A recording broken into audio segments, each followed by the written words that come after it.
Striking Out, written by Christopher Morlock, narrated by B.J. Harrison. The lead singer of the Georgia Satellites had been advised to quit probing with his appendages. The girl, Miss Ever Persevering in the Face of Stupid Boys, was here, unloading clean prep platters from a polished steel dishwashing machine. Steam bellowed out and engulfed her. "Good morning," Calvin cheerfully said. Miss Ever Persevering in the Face of Stupid Boys glanced at him from under the bill of her Kelly green whaler's cap. "You again," she breathed. She stacked up the platters, but one of them was wedged in the loading rack. "Murphy said you shitheads would be on KP duty. Son of a bitch. He was right."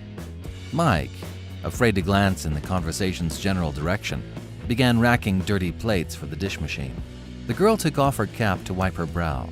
The long tresses of Johnny Rotten red hair, present only atop her skull, sighed in relief, collapsing in bright clumps along her shaved sides and about her lovely round face.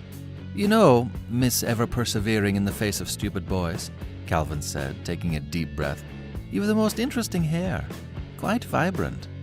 She moaned at his impudence.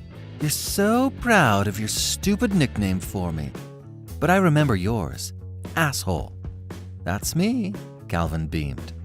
Ridiculously, he bowed. "Asshole at your service, Miss Ever Persevering in—" "Shut up! I got just 3 things to say to you. 1, stop calling me Miss Ever Persevering in the Face of Stupid Boys." She got it out without tripping on or omitting any of the words. Calvin was impressed. "Right you are," he said, remembering to omit the usual suffix, love. 2, we got the same hairstyle, but so what? My hair ain't none of your business. "I see." "And 3, help me get this stupid platter out." "All right, I've just 3 things to say to you. The first is, you grab the platter, I got the rack." They each caught a firm grip and yanked. The platter gave with a jerk. Calvin and the girl had to be quick on their feet to retain their balance. "Thanks," she said, chucking the platter atop the stack. "Second," Calvin panted, "I was complimenting you on your hair, not making fun of it." "Whatever," she responded tartly, plopping the whaler's cap back on. "But feel free to hide it under that hat," Calvin grinned. "Leave my hat out of this too. It means more than hockey." "Really? Like what?" She turned full to Calvin and poked a finger into his chest.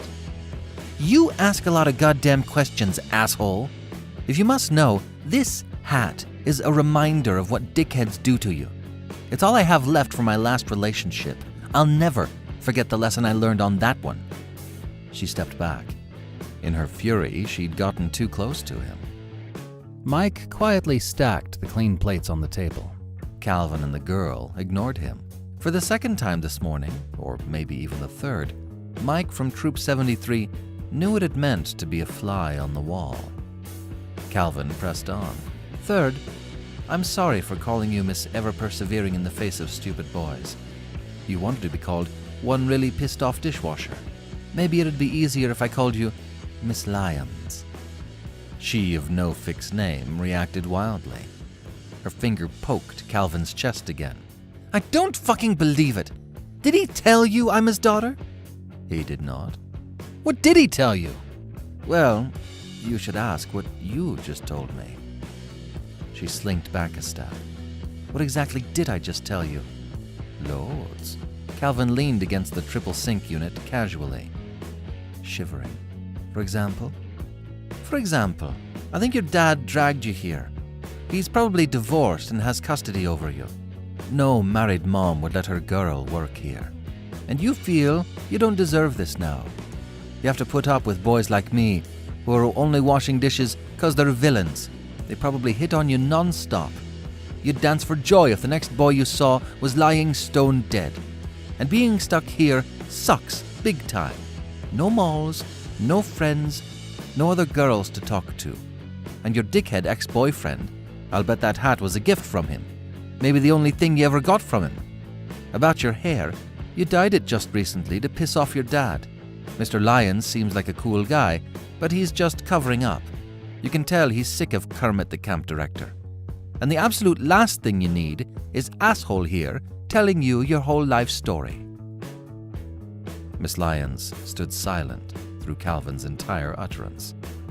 Black eyebrows slid slowly down towards her narrowed eyes. Mike quietly started on the cups. "You frighten me," she said, after the pause began to gnaw. "I'm scared shitless. You know all that? I only met you twice." "It's the third time we've spoken," Calvin pointed out sweetly. "But who's counting?" "You are, it seems. How'd you figure all that out?" "Things you said. The way you, reacted to things I said. Some guesses. I know you dyed your hair in the last couple of weeks since there's no roots. But you don't know my natural color," she said nastily. "It's black. Your eyebrows are still black. And that tells me even more. You forgot your eyebrows are still black. There's no mirrors here? Or a ladies' bathroom? There's mirrors in the shower house down the yellow trail, but that's for you boys. No ladies' room anywhere. I use the bathroom upstairs, or up in the ranger's office, but neither's got a mirror. The only mirror here is the clean side of that," waving her pale hand at the stainless steel dishwashing machine Mike used. Mike kept on with his work, not acknowledging them. The lead singer of Berlin noted that whatever you're doing was interfering with her respiration. Her hand touched her earlobe nervously. "Okay, asshole. What don't you know about me?" "Your name? I know the rest now. Just need a name." "First, what's your name?" "Calvin Kieran Connor III, he said brightly. "Calvin Kieran Connor III, she said flatly. Through the screen door, they'd heard the twishity thump of raindrops smacking the packed dirt surrounding the calf. Calvin, however, could not hear her saying her name. He'd need to ask her outright, to actually say the word "what," then "is," followed by "your," and lastly, "name," with a question mark garnish. Was she deliberately hiding her name? Why? To have some privacy, or?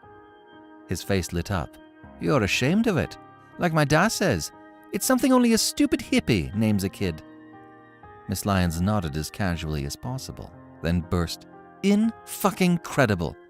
Tell me how you figured that out." Calvin spread his hands. "If your name was like Cindy, you'd have said so a long time ago, but you won't tell me. And you won't for a reason." "I have a reason, all right. It's a name I have to explain." "And you're sick of explaining it," Calvin said. Mike quietly pulled a rack of cups from the dish machine. The droplets outside surged to a squall of wet applause. Miss Lyons sighed, this time in nostalgia. "I love my name, but it's so totally fucking annoying, so I never give it out, especially here. These stupid boys don't need to know my name." Calvin noted her syntax. She said, "these stupid boys," which excluded him, and not "you stupid boys," which would have included him, but he didn't dare comment. "It's a crutch," she went on. "You don't know what a pain in the ass that is." "Oh, don't I know?" he said, loosing his giant guffaw. "It's bad enough when you're foreign. I'm from Ireland, in case you couldn't tell, but I'm also a third. And just how many other Calvins have you met?" She thought about it. "Can't think of any. Oh wait, Cal Ripken, that's short for Calvin, right?" "It is. Who's that?" "He's a baseball player. Got some kind of streak going." "I'm not into streaking," Calvin quipped. She actually laughed. Mike, who was about to start the dish machine going on the silverware, paused at the laugh. "So," Miss Lyons mused, "if I tell you my name is Cindy, you'd have no idea if I was lying." "I'd know you were lying," laughed Calvin. "But if you want, we can use Cindy." Miss Lyons considered it. Calvin had to suppress his joy at finally connecting with her. The squall outside burst into full-fledged showers. She turned her eyes towards him. "Okay, I'm Cindy." "Calvin, pleasure's all of mine, love." He extended a hand. Curling her lip in mock disdain at his precocious use of love, Cindy shook hands. Her slender little hand was warm.